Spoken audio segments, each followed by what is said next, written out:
Manage हो जाएंगे। जी सही। फखर दुरानी साहब, पाकिस्तान की अहमियत से तो अब यानी कि सभी वाकिफ है जो मुल्क फरीक के तौर पर इसमें शामिल हैं और फिर दीगर मुल्क जिनका किसी ना किसी हद तक इस फैसला साजी में कोई अमल हो सकता है या उनकी कोई मर्जी हो सकती है या फिर वो ये कहें कि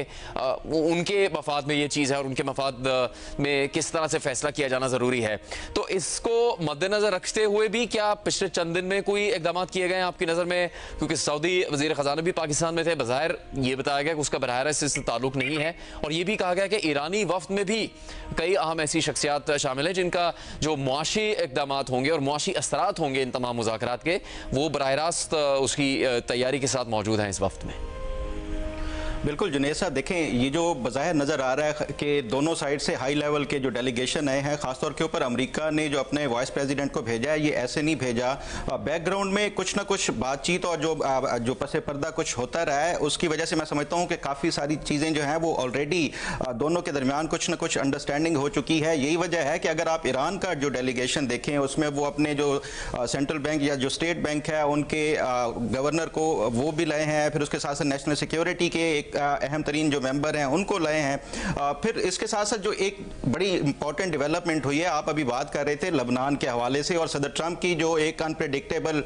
जो पर्सनैलिटी है उसके हवाले से कि वो किसी को भी धमकी लगा देते हैं। देखें, धमकी जो है वो आज की, अगर आप टाइम्स ऑफ इसराइल का अभी की जो लेटेस्ट जो स्टोरी है उसमें उन्होंने कल का हवाले से रिपोर्ट किया है कि नेतन्याहू के साथ उनकी टेलीफोनिक कन्वर्सेशन हुई है और उसमें सदर ट्रंप ने उनके साथ बड़ा सख्त जो है वो बातचीत की है और इवन धमकी लगाई है कि अगर इसराइल ने लबनान के ऊपर हमले बंद ना किए तो ट्यूसडे को जो लबनान और इसराइल के दरमियान मुज़ाकरात होने थे, हम अमेरिका जो है वो यूनिलैटरली इसका जो है वो सीज फायर अनाउंस कर देगा। तो ये एक जो सदर ट्रंप की तरफ से इस तरह का बयान आना, इससे मतलब ये है कि अमेरिका और पाकिस्तान जो ईरान के दरमियान मुज़ाकरात हैं उसमें ऑलरेडी पसे पर्दा कुछ जो बातचीत और गुफ्तो शनीद हो रही थी, कुछ चीज़ों के ऊपर अंडरस्टैंडिंग हो चुकी है, इंक्लूडिंग ईरान के हवाले से। दूसरी जो चीज़ सबसे इंपॉर्टेंट है वो स्ट्रेट ऑफ हॉर्मुज़ के हवाले से शाहजेब खानजादा साहब भी बात कर रहे थे कि जो एक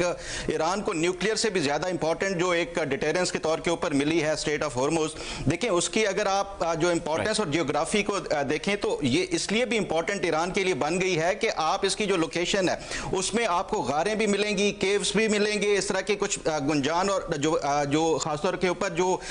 एक इस वजह से वहां पे जो टेरेन है उसको इजीली ईरान जो है वो चोक कर सकता है। तो इस बुनियाद के ऊपर ये जो खासतौर पे जो स्ट्रेट ऑफ हॉर्मुज़ के हवाले से आज अमरीकियों ने भी इसको माना है,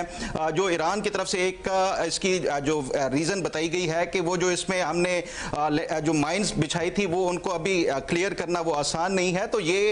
इसको फर्दर जो मैं समझता हूँ ये जो मुज़ाकरात हो रहे हैं स्ट्रेट ऑफ हॉर्मुज़ के हवाले से इस मरहले में दाखिल हो रहे हैं जहाँ शायद इन तमाम मामलात पर होते नजर आए हैं, उनसे मुताल्लिक कुछ खबरें सामने आती नजर आएंगी। शाहजेब खानजादा साहब, फखर दुरानी साहब से बात हो रही है, खुसूसी नशियात जारी रहेगी। अभी वक्त है एक मुख्तसर ब्रेक का।